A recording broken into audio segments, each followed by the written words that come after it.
Welcome back. My name is Danielle Thornton. I'm an anxiety and OCD recovery coach, helping others recover from OCD and anxiety, just like I have for life, so you can live happy and healthy with healthy and loving relationships.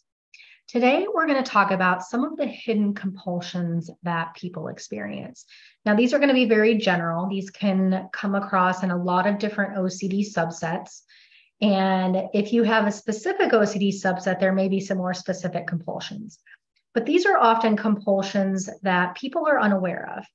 Now, my experience working with ERP specialists was great. They got me to about 80% recovery. But it wasn't until I started coaching and I had a big relapse that I learned what was missing from working with those four therapists that helped me fully recover and actually helped me to help other people recover more quickly. And that is, I didn't learn for quite a long time that my compulsions needed to be at zero. And that was very eye-opening. I knew I wasn't supposed to do them, but don't do compulsions and they all need to be at zero are two very different things.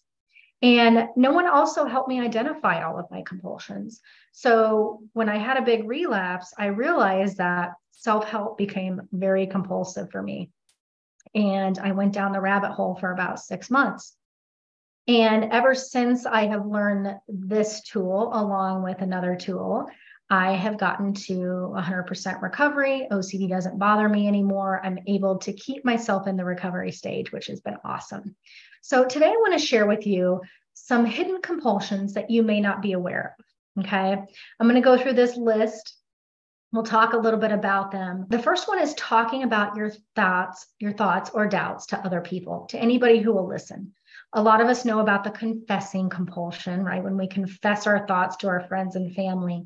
But I know for me, I was talking to anybody who would listen about my doubts and intrusive thoughts, at least most of them. And it's really important to understand that whenever you're giving your intrusive thoughts or doubts attention, you are feeding them, and that is feeding the OCD.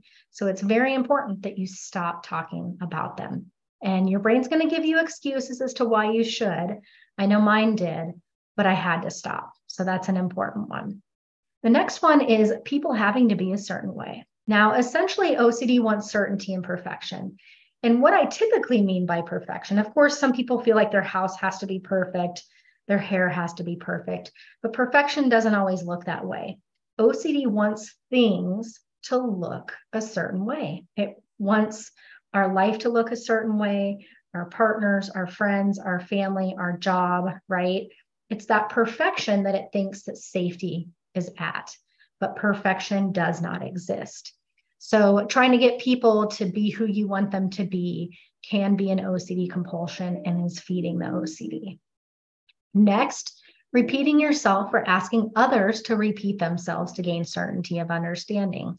Now, of course, sometimes we do this, right? But when I was in the OCD cycle, I was doing this quite a bit, especially with an ex-partner. I always felt like I needed to say it again to make sure he understood me. And I always had to ask to make sure we were on the same page, right? Again, this was my brain wanting certainty and perfection in that moment. The next one is testing people to see if they react in a certain way. Again, this shows up a lot in our close relationships.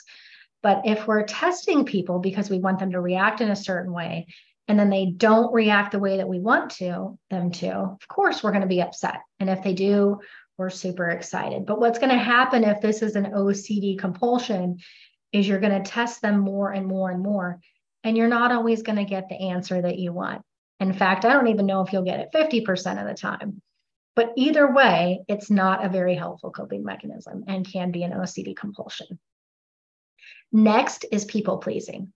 Now, a lot of us are people pleasers, but a lot of us with OCD, especially because you have the tendency to not want to rock the boat, you're uncomfortable with uncomfortable feelings and situations.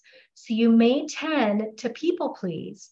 You're basically putting your own self aside so that you don't upset somebody else, make them unhappy, or rock the boat in some way. And that's going to be a problem because then you're always putting yourself aside for somebody else.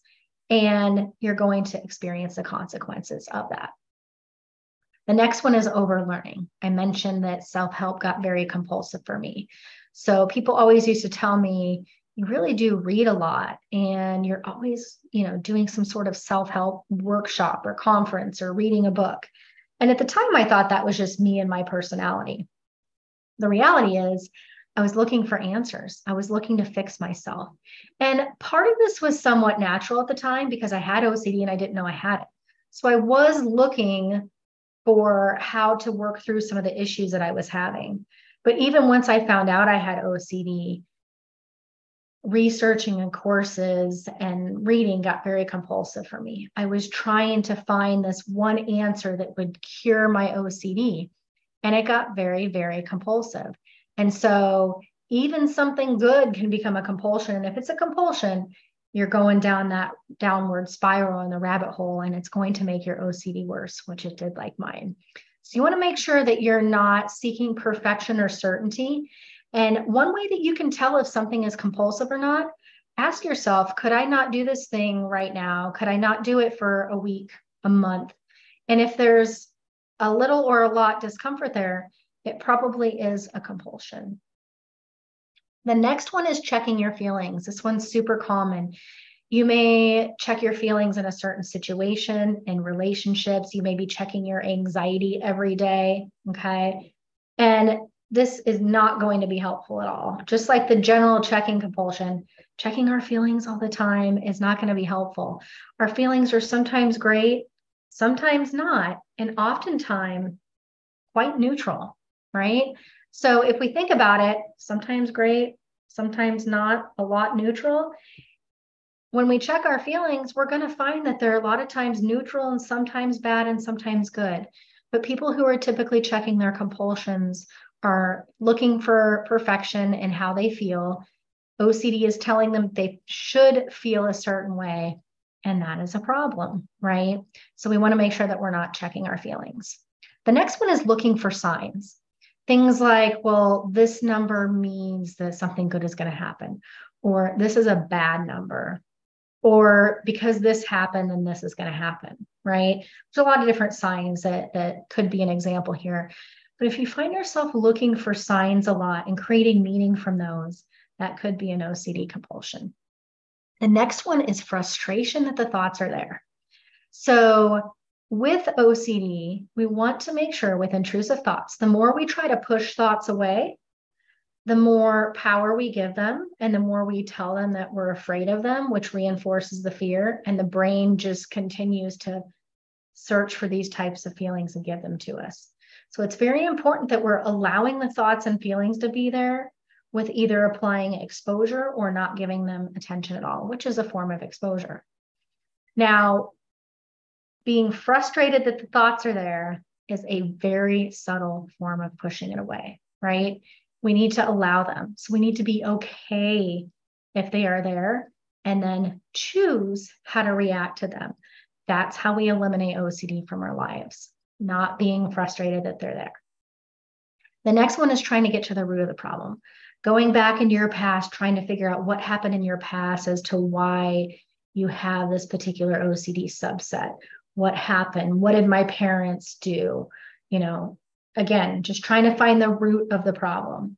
When it comes to anxiety and OCD, the reality is finding the root isn't going to help. And let me use this example of the fear of heights, right? If I was afraid of heights and I determined that I fell off something really high when I was 5, that's going to do nothing for my fear today of heights, right? So while knowing some information in the past can be helpful for some things, for this, it is not.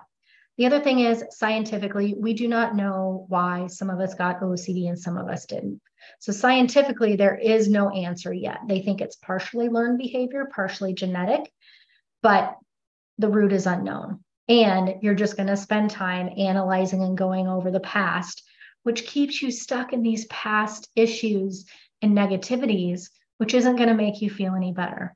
What you need to do is learn what to do with it today and learn those techniques and apply those techniques today, and OCD will fade away. And lastly, trying to fix yourself 100% or fix yourself quickly. Again, this goes back to the perfection and the urgency of compulsions.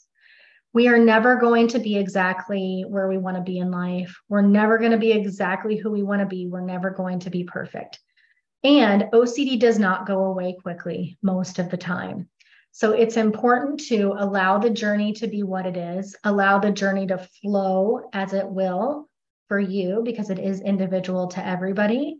And the more you try to get rid of it urgently or quickly, you're actually engaging in a compulsion, and it's going to make OCD worse. So trying to do it quickly is actually going to have the opposite effect, right?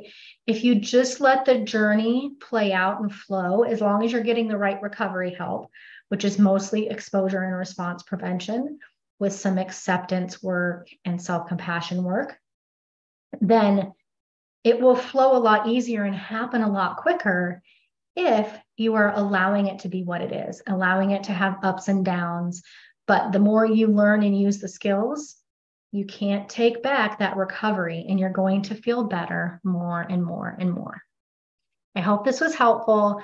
Please comment, subscribe, like, let me know that this material was helpful for you, and we will talk to you very soon.